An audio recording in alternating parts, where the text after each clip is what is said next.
ಆಂಬ್ಯುಲೆನ್ಸ್ನಲ್ಲಿ ಬಂದಿದ್ದ ವೃದ್ಧ ಕುಟುಂಬದೊಂದಿಗೆ ಹೆಜ್ಜೆ ಹಾಕಿ ಮನೆಗೆ.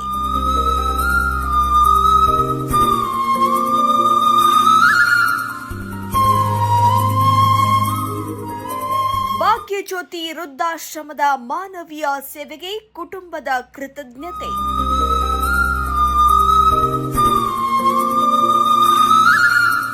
ಮೂಲತಃ ಮುಂಬೈ ನಿವಾಸಿ ಗಂಗಾಧರ್ಗೆ ದೇವಲಗಾಣಗಾಪುರದಲ್ಲಿ ಆರೋಗ್ಯ ಸಮಸ್ಯೆ.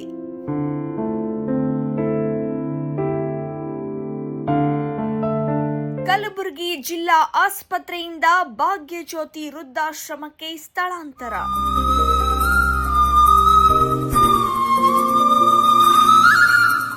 ಆರೋಗ್ಯದಲ್ಲಿ ಚೇತರಿಕೆ ಕಂಡ ಬಳಿಕ ಕುಟುಂಬದವರು ಆಶ್ರಮದಿಂದ ಮನೆಗೆ ಕರೆದೊಯ್ದರು.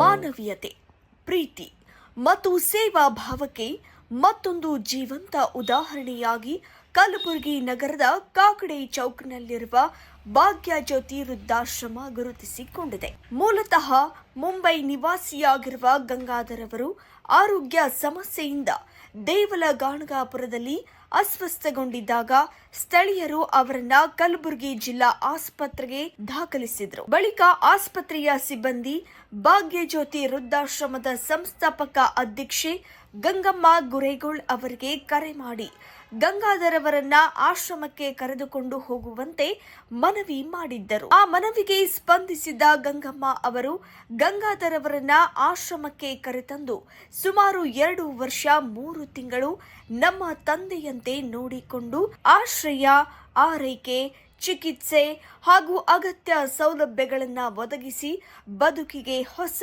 ಭರವಸೆ ನೀಡಿದ್ರು. ಇದೀಗ ಆರೋಗ್ಯದಲ್ಲಿ ಚೇತರಿಕೆ ಕಂಡ ಗಂಗಾಧರ್ ಅವರನ್ನ ಅವರ ಕುಟುಂಬಸ್ಥರು ಆಶ್ರಮಕ್ಕೆ ಆಗಮಿಸಿ ಮನೆಗೆ ಕರೆದುಕೊಂಡು ಹೋದ ದೃಶ್ಯ ಆಶ್ರಮದ ಸಿಬ್ಬಂದಿ ಹಾಗೂ ಅಲ್ಲಿದ್ದವರ ಮನಸ್ಸನ್ನ ಭಾವುಕರನ್ನಾಗಿಸಿತು. ಮಾಧ್ಯಮದವರೊಂದಿಗೆ ಮಾತನಾಡಿದ ಗಂಗಾಧರ್ ಅವರು, ಭಾಗ್ಯಜ್ಯೋತಿ ವೃದ್ಧಾಶ್ರಮ ನನಗೆ ಸ್ವಂತ ಮನೆಗಿಂತಲೂ ಹೆಚ್ಚು ಪ್ರೀತಿ ನೀಡಿದೆ.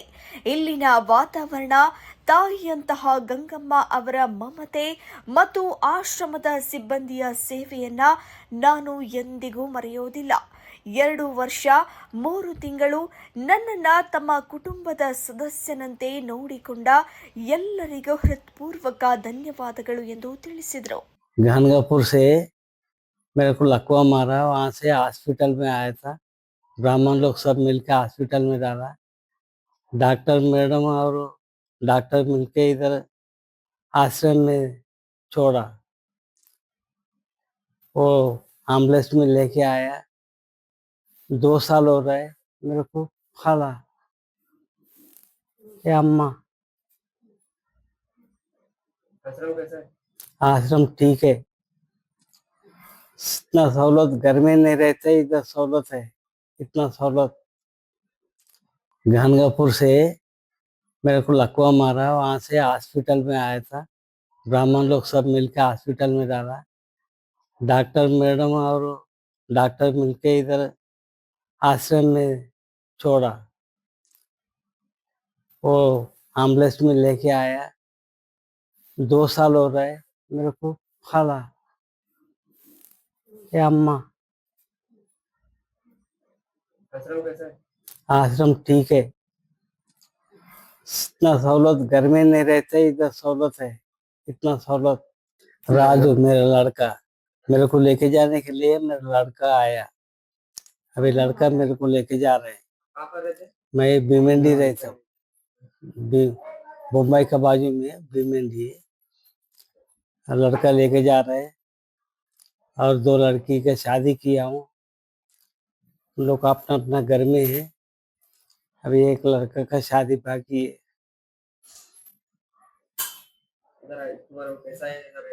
हाँ, इधर बहुत अच्छा है, घर से ज्यादा इधर संतोष है। इतना संतोष किधर नहीं मिलेगा। खाना, नाश्ता, चाय सब मिलता है।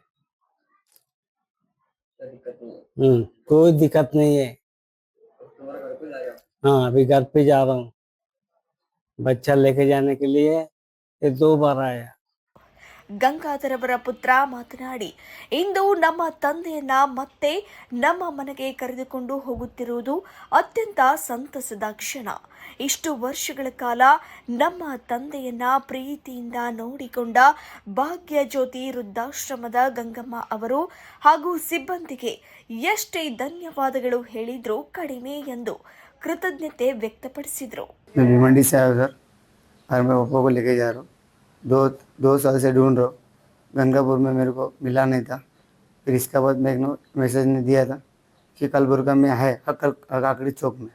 तो पहले आके पापा को मिला, उनसे वहाँ बात भी किया, वो बोले ठीक है। फिर अभी दूसरी बार अभी आया हूँ, उनसे मिला हूँ और मैडम से रिक्वेस्ट की जाओ, फिर लेके जा रहा हूँ पापा के लिए, आज आया हूँ। ಸಂಸ್ಥಾಪಕ ಅಧ್ಯಕ್ಷೆ ಗಂಗಮ್ಮ ಗುರೇಗೋಳ್ ಮಾತನಾಡಿ, ಗಂಗಾಧರ್ ಅವರು ನಮ್ಮ ಆಶ್ರಮಕ್ಕೆ ಬಂದಾಗ ಆಂಬ್ಯುಲೆನ್ಸ್ನಲ್ಲಿ ಬಂದಿದ್ರು. ಇಂದು ನಮ್ಮ ಕುಟುಂಬದವರೊಂದಿಗೆ ನಡೆದುಕೊಂಡು ಮನೆಗೆ ತೆರಳುತ್ತಿರುವುದನ್ನು ಕಂಡು ತಾಯಿಯಾಗಿ ನನಗೆ ತುಂಬಾ ಸಂತೋಷವಾಗಿದೆ.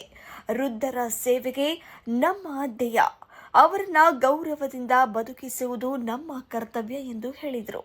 ನಮಸ್ಕಾರ ಎಲ್ಲ ಕಡೆ ಕರ್ನಾಟಕ ಜನರಿಗೆ. ರುದ್ರಾಶ್ರಮಕ್ಕೆ ಬಂದು 2 ವರ್ಷ ಆಯಿತು. ಗಂಗಾಧರ ಸರ್ಕಾರ ದವಾಖಾನೆಲಿಂದ ತಂದು ಹಾಕಿರು. ಎಲ್ಲರಿಗೆ ಅವ್ರವ್ರ ಫ್ಯಾಮ್ಲಿ ಸಿಗಲಿ ಅಂತೇಳಿ ದೇವರಿಗೆ ಹಾರೈಸ್ತೀನಿ. ಯಾಕಂತಂದ್ರೆ ಇವತ್ತಿನ ಡೇಟ್ನಾಗ ಕಳ್ಸೋಕ್ಕೂ ಅಷ್ಟೇ ತ್ರಾಸ ಅಲ್ಲತ್ತದ, ಮತ್ತು ಇಟ್ಕೊಂಬಪ್ಲೇ ಇಲ್ಲ, ಅವ್ರ ಫ್ಯಾಮ್ಲಿ ಸಿಕ್ಕದ ಕಳಿಸ್ಲೇಬೇಕು. ಅದಕ್ಕಾಗಿ ಇಲ್ಲಿಂದು ಬರೋ ಟೈಮಿಗೆ ಆಂಬುಲೆನ್ಸ್ದಾಗ ಬಂದವರು, ಇಲ್ಲಿ ಹೋಗೋ ಟೈಮಿಗೆ ನಡ್ಕೋತೋಲತ್ತಾರ, ಅದೇ ಖುಷಿ ಭಾಳ. ಅವ್ರು ಸರ್ಕಾರ ದವಾಖಾನೆಲಿಂದ ತಂದು ಕೊಟ್ಟಾರಿ ಸರ್. ಗಣಗಾಪುರ್ಲಿಂತ ಸರ್ಕಾರ ದವಾಖಾನೆಗೆ ಅಡ್ಮಿಟ್ ಮಾಡ್ಯಾರಿ. ಸರ್ಕಾರ ದವಾಖಾನೆಯವರು ಲೆಟರ್ ಮಾಡ್ಕೇಶನ್ ನನ್ನ ಬಲ್ ತಂದ್ಬಿಟ್ರಿ ಸರ್. 2 ವರ್ಷ ಆಯ್ತ್ರಿ ಸರ್, 2 ವರ್ಷ ಮ್ಯಾಗ ಐತ್ರಿ. ಭಾಗ್ಯಜ್ಯೋತಿ ವೃದ್ಧಾಶ್ರಮ ಅನಾಥ, ನಿರ್ಗತಿಕ ಹಾಗೂ ಆಶ್ರಯವಿಲ್ಲದ ಹಿರಿಯ ನಾಗರಿಕರಿಗೆ ಆಶ್ರಯ, ಆಹಾರ, ಚಿಕಿತ್ಸೆ ಮತ್ತು ಆತ್ಮೀಯ ವಾತಾವರಣ ಒದಗಿಸುವ ಮೂಲಕ ಸಮಾಜದಲ್ಲಿ ಮಾನವೀಯ ಸೇವೆಗೆ ಮಾದರಿಯಾಗಿದೆ. ಮನೆ ಕಳೆದುಕೊಂಡ ಮನಗಳಿಗೆ ಮಮತೆಯ ಮನೆ ಕಟ್ಟಿದ ಕೈಗಳು. ವೃದ್ಧರ ನಗುವಿನ ಹಿಂದೆ ನಿಂತಿರುವ ಸೇವೆ ನಿಜವಾದ ದೇವಾಲಯ. ಗಂಗಮ್ಮರಂತಹ ತಾಯಿ ಹೃದಯಗಳಿದ್ದರೆ ಮಾನವೀಯತೆ ಎಂದಿಗೂ ಜೀವಂತ.